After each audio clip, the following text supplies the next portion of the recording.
Ao Senhor pertence a terra e o que ela encerra. Salmo 23. Um bom dia. Em nome do Pai, do Filho e do Espírito Santo. Amém.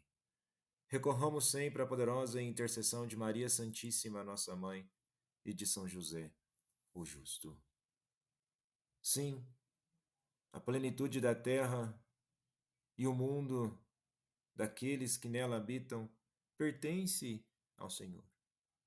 Afirma aqui a soberania e o domínio absoluto de Deus sobre toda a criação. Terra abrange tudo o que existe no mundo, e o que ela encerra se refere a todas as criaturas e recursos que nela encontram. E no contexto do Antigo Testamento, essa afirmação reflete a visão dos israelitas de que Deus é o Criador de tudo que existe. Em um tempo em que muitas culturas adoravam deuses locais ou deidades associadas a elementos específicos da natureza, o povo de Israel proclamava a soberania de um único Deus sobre a terra. Isso contrastava fortemente com as práticas religiosas dos povos vizinhos, que acreditavam que diferentes deuses tinham autoridade sobre diferentes regiões ou aspectos da vida. E o Salmo então reflete a ideia de que toda a criação está sob a responsabilidade de Deus e que a humanidade, como parte dessa criação, está chamada a reconhecer e viver de acordo com essa realidade. Mas qual realidade é essa? No versículo 2 do Salmo de hoje está assim: Quem subirá até o monte do Senhor? Quem ficará em sua santa habitação?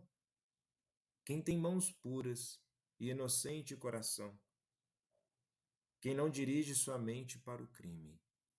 E assim, nos reconhecendo enquanto criaturas, como filhos adotivos de Deus, nós devemos, por de fato, termos uma vida de humildade, gratidão e generosidade, sabendo que somos chamados a administrar a vida neste mundo de forma justa, sustentável, em conformidade com a vontade divina. E nesse sentido, na liturgia de hoje celebra-se o ofício da memória de uma grande mulher que entendeu o seu papel de humildade, de gratidão. Santa Madre Teresa de Calcutá. E ela diz assim: "Um sacrifício para ser real tem que custar, tem que doer, tem que nos esvaziar." De fato, muito daquilo que nós sacrificamos em nossas vidas tem um custo alto. Muito daquilo que nós nos sacrificamos é real, dói não no sentido de buscarmos a dor, mas nos faz realmente pertencer àquilo que estamos fazendo. Nós nos esvaziamos, esquecendo tão somente de nossos anseios, mas nos colocamos à disposição da vida, nos colocamos à disposição das pessoas.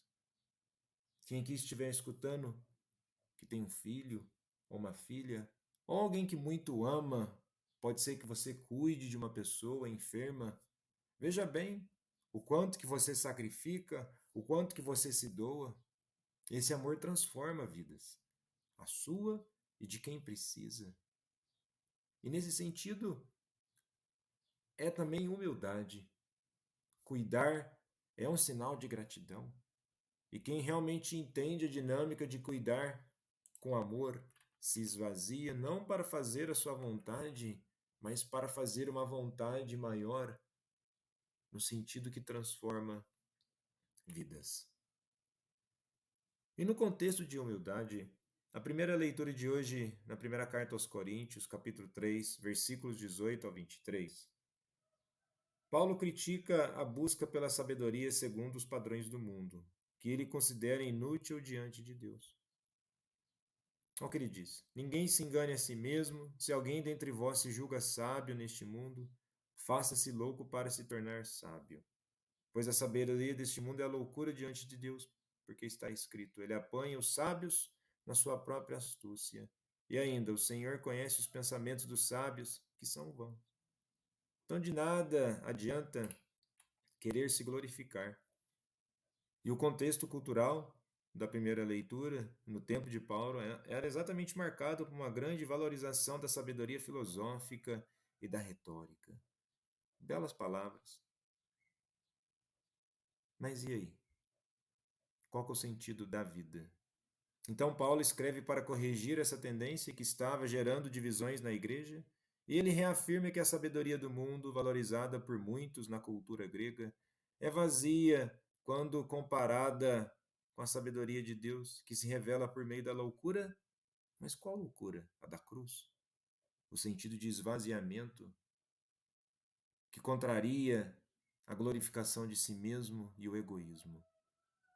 E hoje essa passagem nos desafia a reconsiderar onde colocamos nossa confiança e de onde tiramos nossa compreensão da verdade. Em um mundo onde muitas vezes há uma ideologia que constantemente valoriza o sucesso material, o sucesso do ego, de opiniões, a fama e o conhecimento secular como indicadores de sabedoria e poder. Paulo nos lembra que a verdadeira sabedoria vem de Deus e muitas vezes contraria as expectativas e os valores deste mundo. E essa passagem também sublinha a ideia de que a sabedoria humana, quando separada da revelação divina, é insuficiente e até perigosa.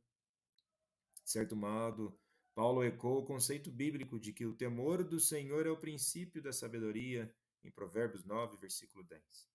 Isso significa que a verdadeira sabedoria começa com a reverência a Deus e a submissão à sua vontade. E a reverência a Deus e a submissão à sua vontade não é ficar preso dentro de um sistema religioso distantes do mundo, mas encontrar nas práticas de vida, naquilo que fazemos enquanto caminhada neste mundo, como servos obedientes a Deus. Aqueles que se esvaziam para transformar a si mesmo e, consequentemente, onde eles habitam. E no Evangelho de hoje, em Lucas 5, dos versículos 1 ao 11, Jesus está num contexto cultural, vejamos, onde a pesca era uma das principais atividades econômicas na região do Mar da Galileia.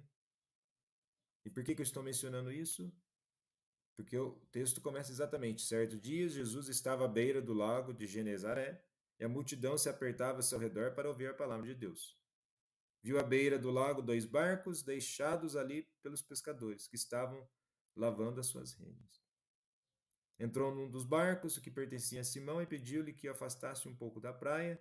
Então sentou-se no barco e ensinava o povo. Tendo acabado de falar, disse Simão: vá para onde as águas são mais fundas. Avance para águas mais profundas, e a todos lancem as redes para a pesca. Simão respondeu: Mestre, esforçamo-nos a noite inteira e não pegamos nada. Mas porque és tu que está dizendo isso, vou lançar as redes. E quando fizeram, pegaram tal quantidade de peixes que as redes começaram a rasgar, se romper. E o convite de Jesus para que Pedro lançasse as redes onde as águas são mais fundas desafia a lógica humana, pois os pescadores experientes já haviam trabalhado a noite toda sem sucesso. E é muitas vezes assim. Nós temos as nossas experiências, nós nos profissionalizamos, estudamos, temos conhecimento vasto sobre muitas coisas, ou apenas pode ser uma coisa em nossas vidas. E é exatamente nisso que Deus pode nos chamar para aprofundarmos a nossa vivência. A abundância de peixes aqui é uma representação do sucesso que os discípulos terão uma futura missão como pescadores de homens. A palavra grega usada para pescar, zogreio, implica capturar algo vivo, que sugere que a missão dos discípulos é trazer vida através do Evangelho.